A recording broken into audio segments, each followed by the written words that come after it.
ہمارے لیے آج کی تلاوت تثنیہ شرح کی کتاب 6 باب 4 سے 13 آیات۔ سن اے اسرائیل کے خداوند ہمارا خدا وہی اکیلا خداوند ہے، پس تو خداوند اپنے خدا کو اپنے سارے دل اور اپنی ساری جان اور اپنی ساری طاقت سے پیار کر،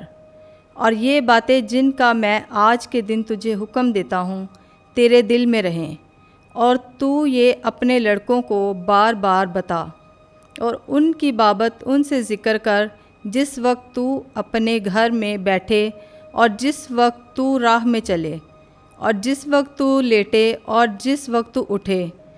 اور نشانی کے لیے تو انہیں اپنے ہاتھ پر باندھ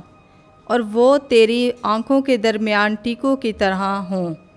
اور تو انہیں اپنے گھر کے دروازوں کی چوکھٹوں پر اور اپنے دروازوں پر لکھ۔ اور جب خداوند تیرا خدا تجھے اس ملک میں داخل کرے گا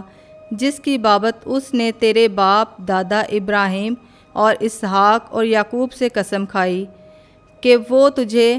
وہ بڑے اور اچھے شہر دے گا جو تو نے نہیں بنائے، اور سب اچھی چیزوں سے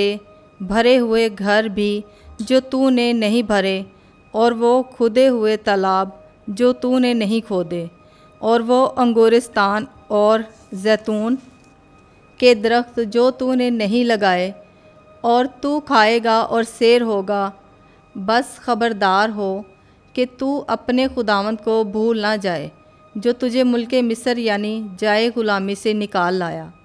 بلکہ خداوند اپنے خدا سے خوف کر اور اسی کی عبادت کر اور اسی کے نام کی قسم کھا۔ پاک کلام کا پڑھا اور سنا جانا